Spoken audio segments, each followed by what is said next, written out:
Welcome to the Academic Woman Amplified podcast. I'm your host, Kathy Mazak, tenured full professor, mom of three, and firm believer that the culture of academia needs to change radically. Women are revolutionizing academia within institutions that were not built for us. If you're ready to reject the culture of overwork, kick guilt and overwhelm to the curb, and amplify your voice to make a real impact on your field without breaking down or burning out, you're in the right place. And it all starts with writing. Let's go. Hello, podcast listeners. Today, I have a real treat for you. It's an interview with my fellow writing coaching colleague and podcast host, Danielle De La Mare.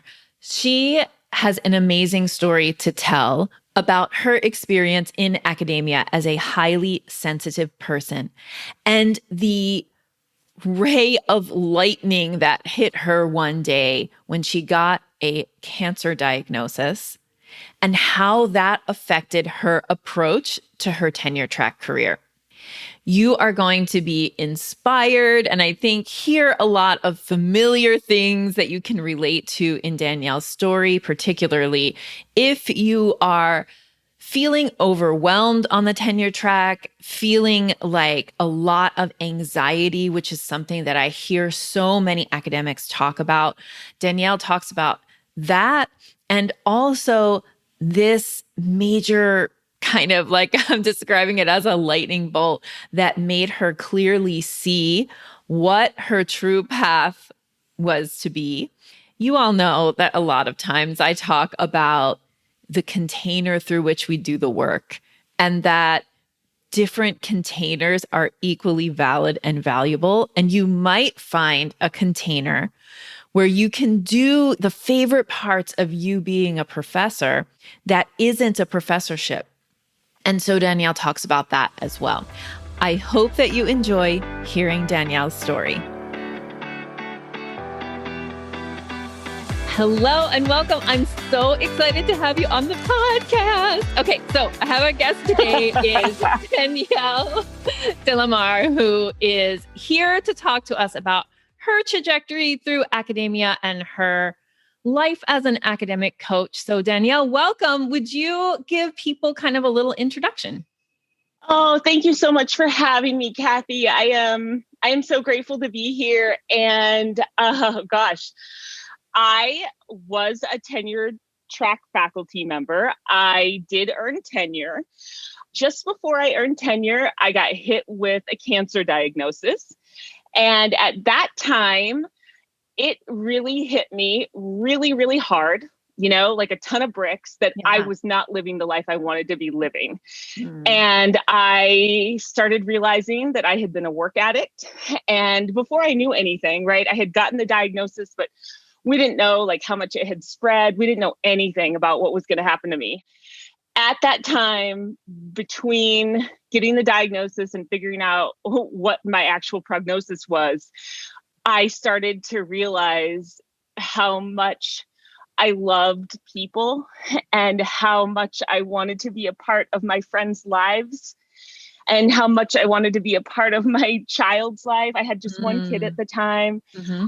I realized how much I loved my husband. Like all the relationships in my life suddenly became really, really important. And one of the things I did, this is such a weird response. I got the diagnosis. I walked out of the doctor's office. There was a man sitting in the lobby of the doctor's office and he goes, "You made it through." And he had no idea what had just been said to me. Right. And I was like, yay, I did. I made it through. And I walked out and I said to myself, Danielle, that is the first piece of advice you got after getting a diagnosis. You are going to make it through this. I got in my car and weirdly, I drove straight to Starbucks. I got a coffee and then I bought the copies for the car behind me. I'd never done that sort of pay it forward thing before, but I was very much in need of human connection. And that felt like the way to do it. And I hadn't called my husband yet. I hadn't called my mom yet. I just was like, let's buy somebody some coffee. I don't know. Wow. So yeah, Anyway, so I hit rock bottom. And then I started realizing if I died today, what would I regret having not done in my life? And one of the things I would have regretted was not loving people more, but also not finding a job that really worked for me. And at that time, I had been thinking about coaching, and I realized I need to be a coach. And that was when I was in deep crisis. I was like, I need to love more and I need to be a coach. I know that sounds so crazy, but those were the two big things that came up to me. Wow. So it Yeah. was like quite a lightning bolt kind of moment. Yes. Oh, huge. So Huge. I want to go back a little bit and come back to the lightning bolt and what you did next. But let's talk a little bit about, well, first of all, I want to say that I bet that there's people listening who are like, oh crap, if I got a cancer diagnosis, that's exactly how I would feel about my kind of academic life. So tell me, you mentioned that you kind of considered yourself a workaholic, right? So tell me a little bit about kind of the beginnings of your academic career. Like, maybe your grad school self, like how did you start out in academia? What made you want to do it? Well, I mean, my master's student self was pretty chill. Mm-hmm. I didn't work hard enough. I should have worked harder. It wasn't until I got into my PhD program that I started. I think I've always had, and this goes like back to childhood stuff, right? I've always had this sense that I'm like not good enough. And so I think that's why I didn't try super hard in college. I didn't try super hard in my master's program. But when I got into my PhD program, I really, really, really wanted to do that well.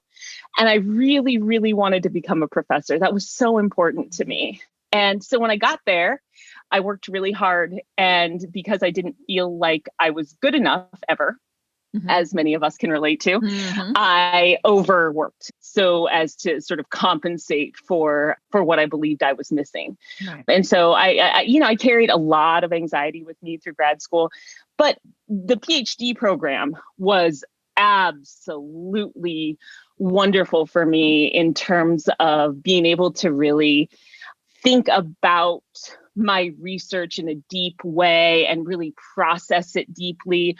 I don't know if you know anything about highly sensitive people, but there's a bunch of research on it. And I am definitely a quote highly sensitive person. And that means that I process things really deeply. And because I process everything really deeply, the world becomes very, very overwhelming to me. And so that's what I loved about like the dissertation process. I got to just sit with the information and have a lot of space and alone time to really think through it and make connections and write. I loved that part. Yeah. But I was also teaching 3 classes every semester during grad school, and it became a lot. And I felt like I always had to overcompensate, as I said. Yeah. Yeah. Yeah. I was going to ask, so then if your happy place, right, is in that really ability to kind of deeply think and all of that, how did that work out for you on the tenure track? Because I feel like that's a lot of what, to me, like the difference between when I hit the ground in the tenure track and grad school was a lot that, like, I don't know why. I remember I had one of my committee members told me when I was in the throes of the dissertation and like, am I ever going to finish? And how is this going to work out? She said, enjoy this, because this is the last time that you're only going to be working on one research project. Like that Absolutely. That you can do this kind of deeply, because after this, you're going to get even more pulled than you're feeling right now. And it's like when people tell you that, oh, when you're going to have a kid, your life is going to change. You can't understand that until it happens. But that's totally what happened. So what happened when you, as a highly sensitive person, went on to the tenure track? Oh my God. All hell broke loose. No, I was anxious all the time. There was a moment. And that was, I guess, manageable mostly until I had my kid. Mhm. And so the second year of the tenure track, I had a baby. Mhm. And that's when I just started to lose it. Like I couldn't do everything. I would go to the coffee shop, like Starbucks on Saturday mornings at like 6 a.m. as soon as they open. And I would just sit there for an hour because that was the only time I had. Yeah. And just sit there for an hour and just like enjoy the time of the space. And then I would go back to my home life and go back to my job. And my husband said to me, you are carrying low grade anxiety with you wherever you go. There is never a moment I see you relaxed ever. And that was true. And that was, I mean, that was the defining experience of the tenure track job for me. And that doesn't mean I didn't have amazing colleagues. Right. Yes. Like yes. this, oh my God, I hear so many terrible stories about politics and toxic work environments and all this stuff. I didn't have any of that. And like I had such wonderful colleagues. I had such a supportive environment. The chair of my department was wonderful. I had everything in place. Like you would think it was wonderful for me, but it wasn't. It was just too much. It was too much for me. Yeah. Yeah. I mean, I think that's something that we forget in the comparison thing that we all do. And that we think, oh, I should have this. Or even like, I mean, I think still to this day, I think like I had it quote unquote easy because I had a tenure track job, like how many people don't have that? And there's this constant like internal, like, I should be okay. And then also I'm not that kind of pulls, at you as you're trying to navigate these kind of situations. So that makes Yes. That probably resonates. Yes. And yeah. And I have a friend who just lost her job as a tenured professor to COVID. And she was telling me, and actually she's on my podcast. So she was telling the listeners as well that, she had a lot of friends who would want to sort of complain about what was going on in the university. And they were like, oh my God, we shouldn't talk to you about this though, because at least we have a job. And there was a moment where she was like, God, my life is so much easier than yours right now, though. So please tell me, like, I'm glad I got out. Yeah. That wasn't her whole experience, of course. Like there was a lot of grief too, but yeah, there's also that sense. Yeah. So despite the anxiety that you were holding throughout all parts of your life, right? You got tenure. And so tell us about that. Like, what was that experience like getting it? And what I think a lot of listeners want to hear is like, what's it like on the other side of tenure? Was your anxiety miraculously cured? Yeah, no, I know. That's what everybody told me. My husband too, because we're a dual academic family like you all are. Yeah. And he's like, you just have to get through tenure. I'll be fine. Everything will be great. And so what had happened is I had the cancer diagnosis just before I went up for tenure, like just a few months before. And I was really lucky because it was only stage 1 and I had to have a couple surgeries and those were over the summer. And so I could like come back and start putting together my tenure file and get everything ready to go. And one of the things that really hit me was that once I had been on the other side of the cancer diagnosis, I was so much more relaxed about everything. Like if I don't get tenure, I don't care. If I don't get good evaluations in these classes, I don't care. Like it's fine. This is not what's important. And so I wrote these like stellar narratives for my tenure file. Like I had never done so well in my 2-year and my 4-year reviews, right? Like I'd always get this feedback like, hey, you gotta, but when I didn't care, I could really slip into a place of just clarity. And I wrote from just a place of wisdom and strength. And I didn't care if I got tenure. And when all of that happened, like all of the worries and concerns just sort of dropped away and I got tenure. And it wasn't even that big of a deal to me because I knew that it didn't really matter that much in the long run anyway. I was just like, oh, cool, got tenure. Nice. I remember posting it on social media. Yay for me. I'm so excited. But I wasn't that excited. I was just like, cool, that's done. Yeah. Bigger fish to fry now. Yeah. Yeah. And so many people say that too. Like I remember talking to somebody who was like, I thought it was going to be like getting Willy Wonka's like golden ticket. Yeah. And then she was like, I got tenure. Okay. So yeah. I remember saying about my dissertation defense, like I literally remember having the defense, walking into the hall, and there was like, everybody had left because like, it was just you, like me and my committee, right? So everybody left, said goodbye, congratulations, blah, blah, blah, walk into the hall, and there's nobody. And I was like, where are the trumpets that are, playing a right? fanfare to this moment in my life? And there weren't, it was just like, yeah, okay. Where's my damn red carpet? Yes, yes, yes.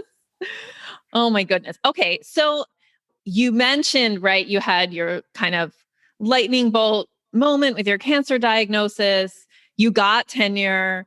In your lightning bolt moment, you realized, you said, I need a job that works for me. So can you talk a little bit more about that? Like how maybe that a job is working for you or not? And what about the professor job were you like, no, not working? Yeah. So I was a professor who, no. This is not what I'm thinking. I'm thinking I was a coach posing as a professor. That's what Ooh. it was. Mm-hmm. I very much was. I read, Stephen Cope has a book where he talks about dharma and sort of purpose. And I know not everybody buys into that, and that's fine. Mm-hmm. But he talks about sort of being within spitting distance of the thing you really want to do, the thing that really carries you forward. Mm-hmm. And he's like, if you're in a job where you're just passing and you're mostly doing the stuff you want to do, but you're not doing it to the extent that you could, he's like, you're within spitting distance of that job. He's like, you can still be incredibly miserable. And I would say that my job as a professor was absolutely within spitting distance of what I really wanted to do. And I was very miserable. And so as I think about being coach, so I was very judgy about coaches, as academics tend to be. Yes. I was like, oh my God, coach, what the hell do they even do? They're so lame, like whatever. And I had this weird moment. This is going to sound so weird, but I was sitting in a faculty meeting on a Friday afternoon of all times, like 2:00. And I was just like, oh my God, I think I want to be a coach. I think I was thinking about advising and how much I loved advising. And something hit me. It just came to my head, life coach. Huh. So I'm in the meeting. You know how these meetings go. Yeah. I like have my laptop in front of me. I start like researching coaching schools and I'm like, God, this would be really cool. And so I just had this moment of like, that would be really interesting. But, I mostly just set it aside and was like, this is my long-term plan probably. And in the meantime, what I started to realize is that the things I did in my classes were very coachy. My students meditated every single class period. They'd come into my class. We would meditate the first few minutes with the lights out. I would call everybody by name and ask them how they were doing that day. And they had to use a feeling word, right? Uh-huh. Depressed or angry or excited or whatever it was. And I would have these conversations about how can you find meaning? We would do this. Like, I remember having a lesson around this where how can you find meaning? How can you find that thread of meaning that connects you and the work you do at school to the work you do at your job and the work you do with your friends and your family. And that's not always work, but your way of being. What is that thread? Yeah. And so I would do that kind of stuff all the time. It's who I was. Students hardly ever came to me for academic stuff. They came to me for like emotional support and help making decisions. So it's just always who I've been. I just didn't know I didn't know I could do it until that faculty meeting. Right. When I was bored out of my mind. Can you describe, like, what is coaching to you? Because I think that is something that, gosh, I guess I shouldn't say there's so much resistance because everyone listening to this podcast knows that I'm a writing coach and people who listen to your podcast know that you're a coach. And so there isn't, I think there's growing acceptance of the idea of coaching. But I guess one of the things I want people to understand, is the difference between teaching and consulting and coaching, and therapy. So could you talk a little bit about like, what is coaching and why is it Why was it like particularly the perfect thing that you're meant to do versus any of those other kind of options? I think that much of my coaching, the strengths I bring to it are largely about my being a highly sensitive person. So I'm really able to like really be in the moment with people. Like that is just something that I intuitively do. So let's see. I think of myself as sort of an advocate for people's inner wisdom, right? Like when nobody else is standing up for your wisdom, when nobody else has your back, and when nobody else wants you to follow through and live by your values. That's what I do. Like I'm that little, protester on the side who's like, no, you don't have to listen to that person. You don't have to, listen to your inner critic. Like I'm the person who asks the questions from the perspective of your wisdom. And the reason I know your wisdom is because we've done some work to figure out what it is you actually want, right? Yeah. Like I had a client the other day who was like, so she was getting into this kind of career that she thought she wanted to do. And she started taking classes in it and doing the work. And she found it incredibly tedious and she hated it. She backed off of it. We had a conversation. We talked about what it is she actually wanted. She backed off of it. And then I hadn't heard from her in a while. And that's usually a red flag to me if I haven't heard from somebody in a while because, they've fallen off the wagon. Right. And she came back to me and she was like, my husband had just gone on and on about how lucrative this career could be. And, if I really want to be part of it, I really need to hop on board. And she goes, so then I started doing that class I hated again. Oh, no. Right. And so that's my job as a coach. My job is to make you step back and say, wait a minute, is that really what you want? Because you can get so derailed by all the expectations around you. Yeah. I think in academia, I mean, I'm sure this is true in all kinds of fields, but this is the one that I know the best, right? That in academia, there's all this like messaging about what you're supposed to be doing and what you should do. And it comes from your colleagues and it comes from your field and it comes from your admin and your university. And there's a lot of other people that we're responding to all the time and not a lot of volume on the internal, mentor voice. Yeah. So tell us about your exit. You got tenure, but you realized this, with everything that happened with your cancer diagnosis, that you needed to have a job that worked for you. So how did you make that happen for yourself? So I had a long-term plan and I was gonna, I kind of do what you do, what you did, the side hustle and, I was going to build up business and then I was going to leave when it felt right. And my husband, he got a job in Denver. And Denver is, the Mountain West is where we're from. He's from Montana. I'm from Utah. We lived in Denver before we moved to Michigan for my tenure track job. And he got the job in Denver. We have wanted to be back in the Mountain West for so long. It has just been such a dream. Yeah. So we went ahead and took it. And honestly, I got tenure. And 9 months later, I was back in Denver without a job. And I had been building a little bit, but there was not much, Right. And so I think I was very much thrown into this, like, wow, looks like you got to start building. Turns out it's not all about coaching. You've got some business work to do too. Yeah. So yeah, that's what happened. Like, I really feel like it was like the universe taking care of me because I really believe the universe was holding me. It knew that I couldn't.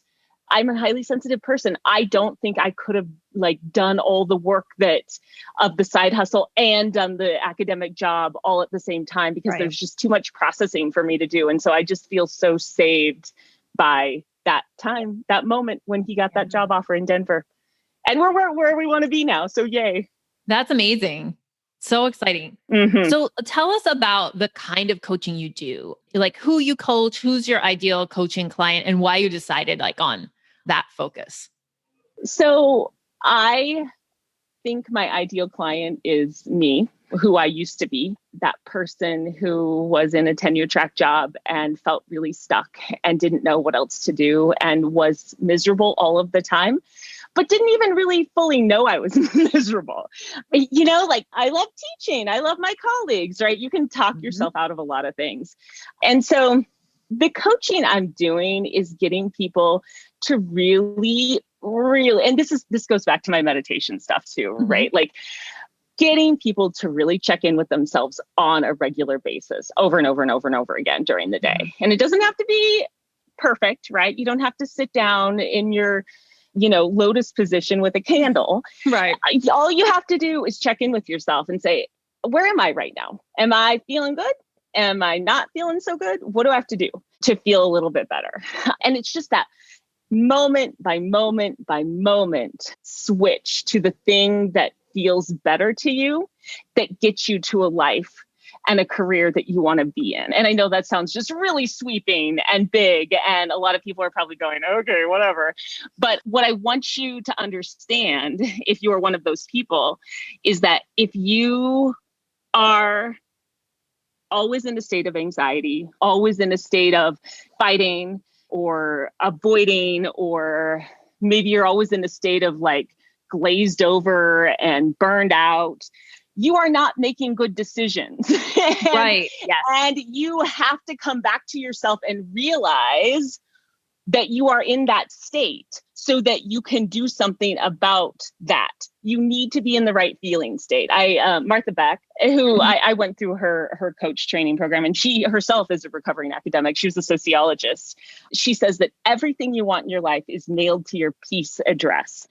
And if you're not at your peace address, if you're over there on, Anxiety Avenue or something, you're not getting what you want from your life. Yeah. And so it's just this coming back to yourself over and over and over again and trying to find peace, trying to adjust just a little bit.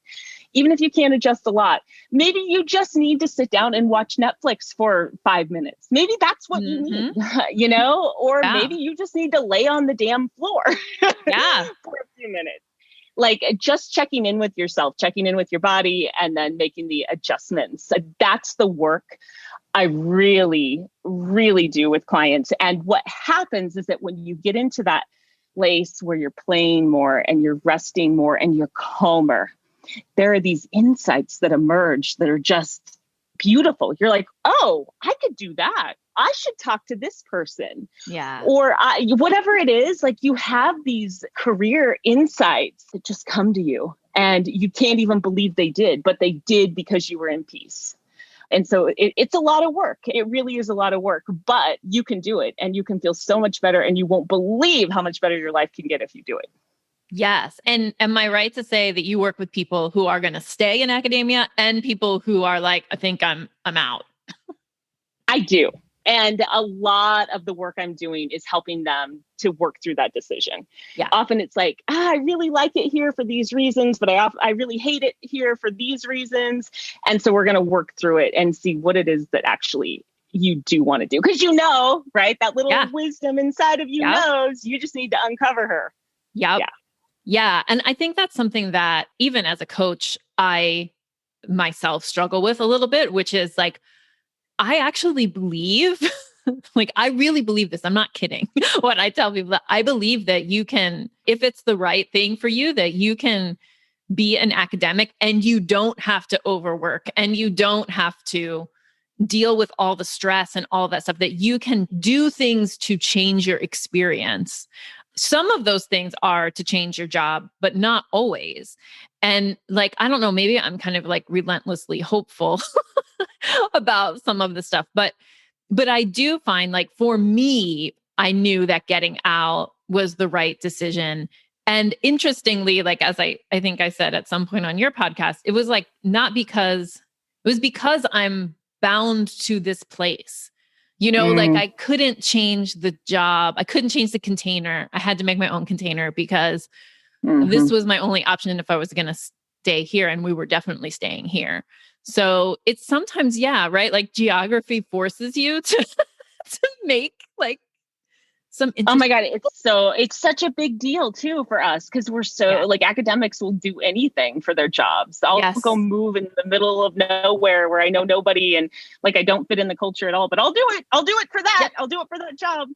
But I totally agree with you about like you can be an academic and not overwork. I think if I knew what I know now back then, I could have made it work. And I really do think I could have developed a side hustle in the way I had sort of planned. But I don't think I could have done that based on who I was back then. I just didn't have the resources, right? The emotional resources to understand how to do that. Yeah. Yeah, absolutely. Okay, so tell us about your podcast because I am a fan of your podcast, and people who are listening to my podcast are probably podcast listeners. So tell us about your podcast. What's it called? What kind of stuff you do over on your podcast? Yeah, thank you for asking. So it's called Self-Compassionate Professor. And the name of the podcast came to me when I had this huge scar and stitches after I had gone through surgery and I was feeling terrible. And I knew I wanted to be a coach. So I was like sitting on the floor in my child's playroom, just kind of like, oh my God, how did any of this happen? I can't believe I went through all this. And what should I name my podcast? And in the same way, the sort of coaching idea came to me, the self-compassionate professor came to me. Yeah. I was like, we need to be more self-compassionate. And at that point I had trained and I was a mindful self-compassion teacher. I had been trained by Kristen Neff and Chris Germer. And so self-compassion was that piece for me that helped me to make space for myself and helped me to acknowledge like my emotions and help me to sort of hold myself and take care of myself. And I was like, this is what professors need. And so then that's what I called it Self-Compassionate Professor. And then as we talked about earlier, right, we always get derailed by other people's expectations. And there were people who didn't like the name. And so they would tell me. And so then I changed it. I changed it to Subversive Self-Love for a while. Then I changed it to, I can't remember. There was another one that I had at least thought about changing it to. And this just kept coming back. No, it is Self-Compassionate Professor. And I need to just stick with it. And that's what my inner wisdom is telling me. So yeah, Self-Compassionate Professor refers to academics who are, or recovering academics who are creating careers that are self-compassionate. They are creating careers that are creative, and they're looking out for their own needs first. And then they're creating careers around that. And so I have a lot of people who, you know, like on the podcast who are like, I needed a job because I couldn't get a job in academia. I got my PhD and I was a lecturer forever or a postdoc forever, and I couldn't get a damn job.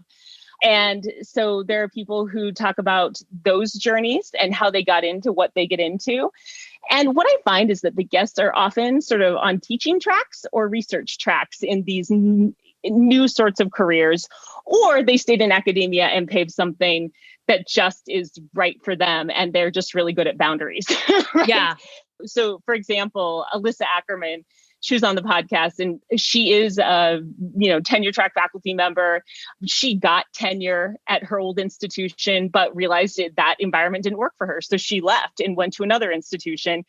And then she talks a lot about how she has created a career that acknowledges and honors her personal voice, because for so long she was distanced from her own voice because of the academic speak and the way we have to write papers and all of that. And so there's those kinds of examples, but there's also, people who they love research. So they became business analysts, or they became business anthropologists, which by the way, sounds really awesome. That does sound awesome. I didn't know that was a thing. Oh, that's cool. Yes, right? You get to just like hang out and have conversations with people and interview them and do all the ethnographic work I did in my dissertation. Anyway, so there's that. And then there's people who do like teaching. And I will just say really quick, I don't know, you can probably hear footsteps up above me. This is my child, my 3-year-old running up and down the floor. So just so you know, that's what that sound is. Anyway, when it's my own podcast and the other person's talking, I can silence my track, but I can't do that right now. Right. And then teaching, there are people who are, they're in some sort of teaching and training in industry. Or I interviewed Karen Lawrence, for example, she has her PhD in the classics. And she's like, that's all I wanted to do. I wanted to teach the classics. Like, how the heck am I supposed to do that and not in academia? Right. And she found a way. I mean, Wow. She's working at a university in continuing ed, teaching to senior citizens classics. And she goes, and what's so cool about it is they actually want to hear about it. Yes, they care. So anyway, those are the people I interview. Every once in a while, I'll drop in with a solo episode. Like a couple weeks ago, I did you need to take a damn spring break. And I loved that one. Everybody should go listen to that one. Oh, wow. Well, thank you. Yeah. I'm always so nervous about solo episodes. For whatever reason, they make me nervous. But yeah, thank you. Thank you for saying that. Yes. And everybody should take it to spring break. 100%. So, okay. Did you start your business as a coach and then do your podcast, or did you do your podcast first? And then how did that evolve? I started as a coach first, and I just had these weird sort of connections. I was getting people. I mean, I had a solid part-time gig, right? And it was working, but I knew that I needed to do the podcast, one, because I needed to market, but two, I have known I wanted to do a podcast since before the cancer diagnosis. I've always wanted to do a podcast. And the reason I love podcasts is that I feel like I can, again, this is highly sensitive person stuff. I crave meaning all the time. I need to feel like I'm having a meaningful experience regularly. Which sounds like a lot of pressure, I know. But when I was in the throes of my academic job and just feeling all of it felt so meaningless and drudgery, I would listen to podcasts, and those deeper conversations about people's career trajectories were really, really meaningful to me.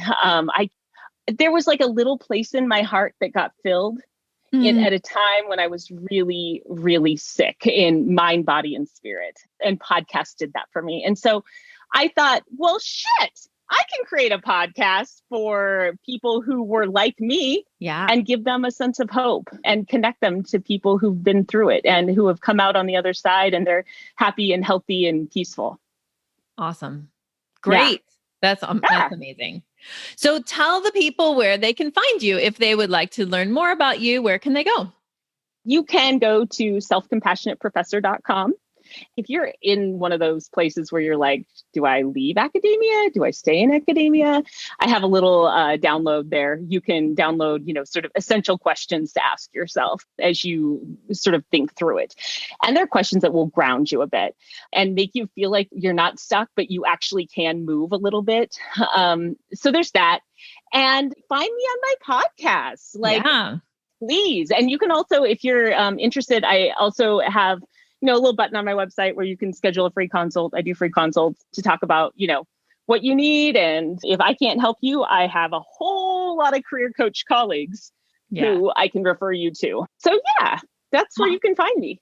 Awesome. And we'll link all the goodies that you just mentioned up in the show notes. And thank you so much, Danielle, for talking to me today.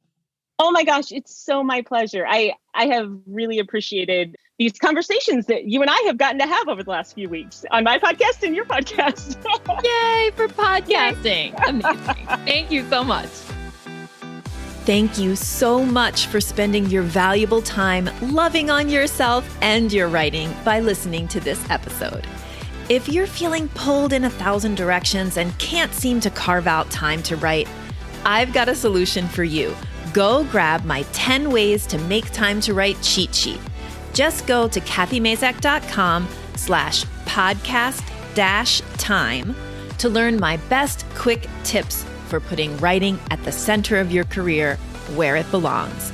We'll link that up in the show notes. Just go to kathymazak.com/podcast-time.